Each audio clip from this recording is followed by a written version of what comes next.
What's up, everybody? It's your girl Just Rain, and I'm back with another video. Here you go. So in this video, guys, we're gonna do something a little different. You know, I've never done story time on my channel, but this story time, this is a story that I'm gonna tell my kids. I'm gonna tell my grandkids. I'm gonna make sure they tell their grandkids, because this was some real stuff, okay? I got jumped by, okay, I want to say 10 girls, but if it was probably 5 of them, whatever. I got jumped by 10 girls. I crashed into a brick wall. I got chased by a man with an AK-47. Oh, and I got arrested by the police all in one day. And you say, Rain, your attitude is so positive. You're so bubbly. You know, how did you get yourself in that type of situation? Because I was a follower. Let's just be real. I was a follower. Like, only a follower can get themselves in that type of situation, because my mom didn't raise me to fight every 5 seconds. Like, if I don't agree with somebody, to fight. That's not how I was raised. So your girl was a follower. God delivered me. And so let's get into this story. Okay, so let's talk about this. In 2010, I was in the 10th grade. I was in the 12th grade. I was in the 12th grade, and I used to be a part of this little clique called 282. So 282, what does that stand for on the phone? I guess, like, we used to take the phone number, like the letters on the phone, and have our clique name. And I'm trying to think. Oh, it was ATA. All the above. Ooh. Jesus, I'm bringing back memories. So anyways, I had a little girl clique. I was in a little girl clique called ATA, all the above. And basically in this little girl clique or whatever, at the time, these were my homegirls, you know what I mean? So, one of the girls from our clique got into it with these other girls. Now, everybody in my clique was probably like 5'2", 5'2" and under, okay? We all little women out here, okay? She chose to get into it with the biggest chick on the planet, okay? Chick probably about, I don't know, 5'7". I don't know. These girls were huge though. So yeah, so she ended up getting into it with these ladies. With these girls, because it was like election time, and we had to pick, you know, who was gonna be class body, who was gonna be class so and so, class this, class that. So I was like, one of the girls from our clique, she ended up ripping down the young lady's poster. So the young lady automatically wanted to fight. This is what I know. You know what I'm saying? I don't know nothing else. Like, I don't know if there was a backstory, if a boy was involved. This is what I remember, because in a beef that was not initially mine, I was the only one who got jumped, okay? It's crazy. So, yeah. So, the girl, she ripped down old girl's poster. And the girl said she wanted to fight. So we had a bunch of people in our clique. It was probably like 15, like it was probably like 10 of us. And we had a young man in our clique as well. And, you know, we were scheduled to fight. Now, y'all know I don't fight. I don't fight. I fought like one time in middle school, got beat up. I don't fight. Look at my face. Look at my posture. I'm a sophisticated woman, sophisticated lady. I don't fight. However, in my high school years, if you did not fight, you were weak. You were soft. Or it was like you had to prove yourself. Like, you wanted to be a quote unquote banger. Like, if somebody said you was a banger, you know, a banger means somebody who knows how to fight, like somebody who can bang. So if somebody said you were a banger, like, that was looked at as like prominent. Like, that was looked at as like, dang, you know, ooh, she a banger. But the thing is, that's just inner city issues. You know what I'm saying? Like, inner city mindsets. Because if you go to Cranbrook, none of those kids, Cranbrook is a private school here in Detroit, Michigan. None of those kids talk like that. Like, you know what I mean? Like, if people were really about their work and going to college and excelling and being a good scholar, you know, nobody would be talking like that. But anyways, that's neither here nor there. So we scheduled a day to fight. And I told myself, like, dang, I don't want to fight. However, if these are my girls, and if something happened to me, I would have their back. I mean, if something happened to me, they would have my back, so I'm going to have their back, you know? So basically, here is where the going got rough, okay? So we were scheduled to fight. You know, my one set of friends were already outside about to fight the girls. And the girls called us and was like, hey, we about to fight and blah, blah, blah. Come outside, come out of school. So we all skipped school. Like, we all left class. It was me and 3 other homegirls. We all skipped school. So we skipped school. We come outside. Nobody out there. So we like, all right. In my head, I'm like, yes. I'm sorry if I have something on my teeth. In my head, I'm like, yes, nobody out here. Good, I'm out. I got off scot-free. Take me back to the school. I'm about to go to 6th hour. I'm done. You know, I was happy to see nobody was out there. So we on our way back up to the school. We had a red light. And all of a sudden, I look over to my left. It's a van. The man opens the door. And he has a shotgun this big. I guess, like, before, when they were all, like, about to fight or whatever, when like, the girls caught us, I guess, like, they had weapons involved, like bats or whatever they had involved. They had that type of stuff. And the girls on the opposite side, they called their people, like, hey, they got bats and blah, blah, blah. Anyways, these girls had a man with the AK-47, this big, or however big. It was like, he was like this, outside the door. So my friend, I immediately was like, he got a gun, go. So she ran the light. And she rolled past. She was riding down the street that my mom lived on. So it was a coincidence that, you know, I'm not even gonna get into this whole detail because I feel like this detail would probably offend the people that were involved.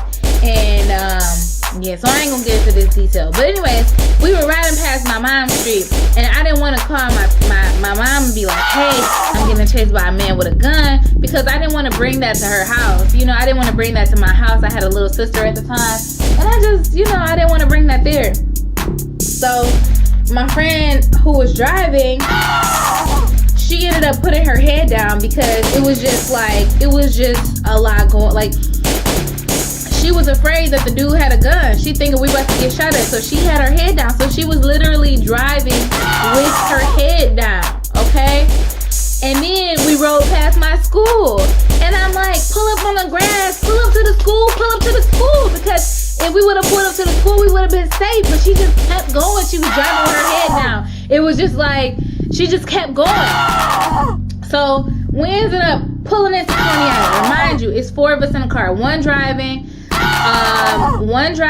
me and 2 other women, right? 2 other young girls. So we pull up to Coney Island.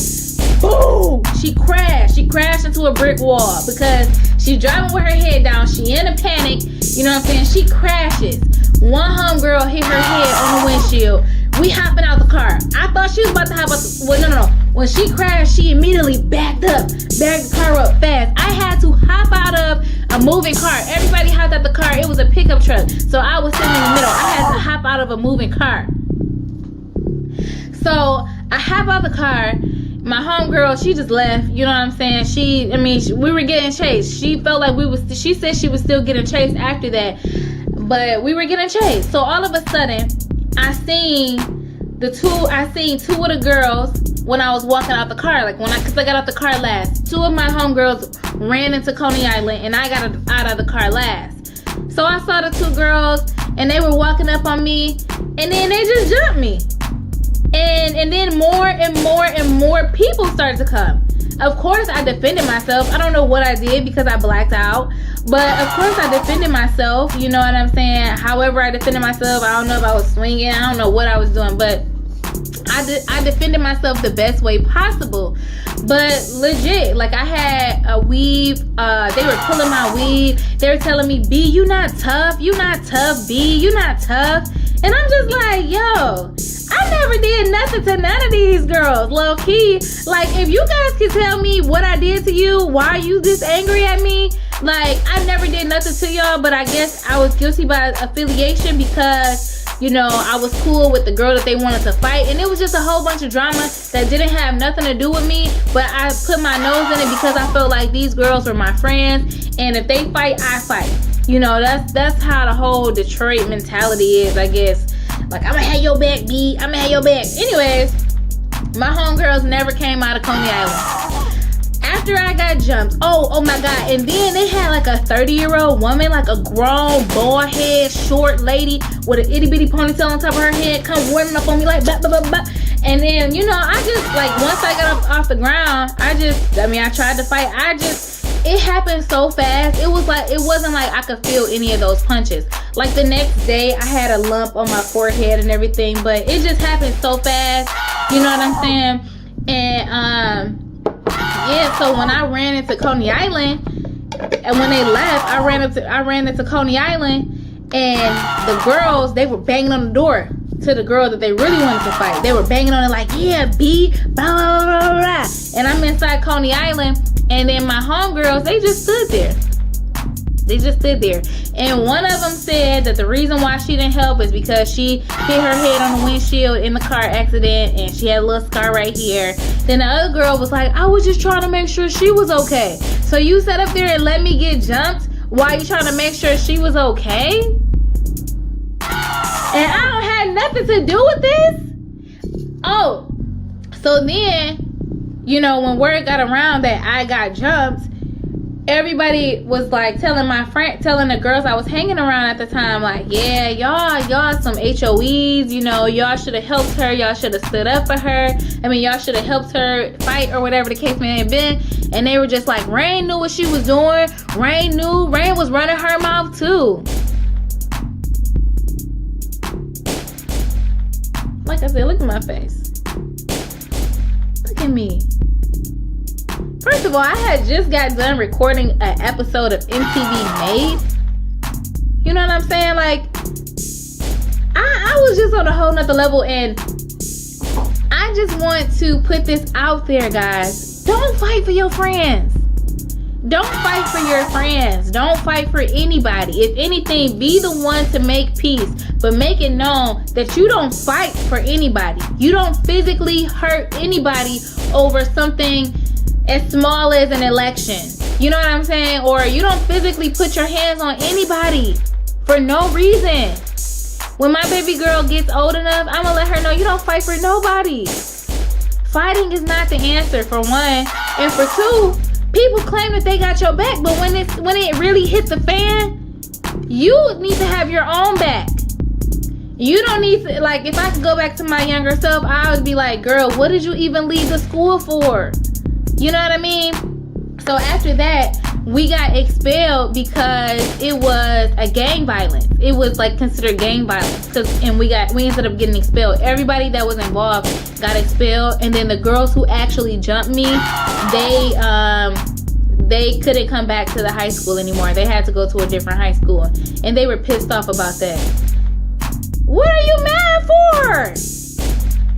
Like, the thing is, I understand if you felt attacked, because I know that they had an altercation with the other set of our friends, and that's why they felt like they had to end it and, you know, fight. You know, they had an altercation with one of our friends, but I wasn't out there. And me and the other three girls, we were not out there. They called us to come out. We came out. Nobody was out there. So I get it. They had an altercation with them. And, you know, they felt like, okay, this got to end. We got to stump some heads in or whatever. But if you really think about it, was it really worth it? Like, come on. Was it really worth jumping me? Like, did y'all? Low-key, I probably could have fought one of them one-on-one and lost. Like, that probably would have did a lot more damage than all of them. You know what I'm saying? Because they were huge. They were huge young ladies. But right after I got jumped, somebody ended up calling the police. So when the police came, I was just hysterical. I went crazy. I was just like, they jumped me. Nobody helped me. I called my boyfriend at the time. I was like, I just got jumped. He answered the phone. He was like, okay, what you calling me for? Like, I was just like, you know what? Like, that was a day that God gave me a wake-up call. Like, these girls you hanging out with, stuff you doing, you need to dead all of that. But anyway, so I was hysterical. I called the police. I mean, somebody called the police. The police came. The police actually put me in the headlock. The police put me in the headlock because I was just so hysterical. Like, I couldn't calm down. I had just got jumped. I couldn't believe what happened. And my friends didn't help me. You know what I'm saying? And, yep. So that's basically what happened. We ended up getting expelled from school. The girls couldn't come back to school. I came back to school. And you know what? Me, because I'm such a forgiving person, I ended up forgiving both of the girls who watched me get jumped. And, I ended up hanging around them. But, you know, as I got older, I kind of grew apart from that crowd anyways. Just because, you know, people grow up and they go in different directions, which is perfectly fine. And, yeah, y'all, that's the story about when I got jumped. That is the story. That is the story, y'all. Whoo, child, that was a lot, but I tell people this story, nobody believed me. I told my husband this story, he didn't believe me until I actually linked up with one of my homegirls and we both told him, like, yeah, this is what happened. And he was like, what? Like, it's good to have somebody who was there too so they could talk about it too. But yes, guys, that's what happened. That's my story time. I got jumped. I got handcuffed. I got jumped.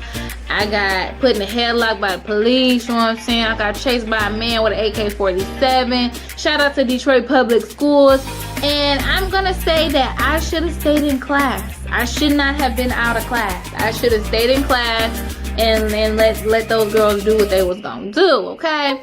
Alright guys, thank you for watching this video. Make sure you like, comment, subscribe to my channel. Also hit that bell so you can be notified whenever I upload a video, okay? I'm gonna start to do more and more story time, so just bear with me, guys. I'm new to YouTube, but I really want to get my following up. Like, I really want to get my platform going. Like, I want to connect with people around the world with my story. I want to inspire. I want to motivate. I want to relate. You know what I'm saying? I grew up in the hood.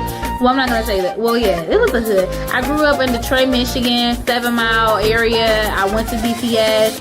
And I'm actually making something of myself, and I'm looking to connect with others and inspire other women and give back to my community eventually. All right. So thank you for watching. I holla.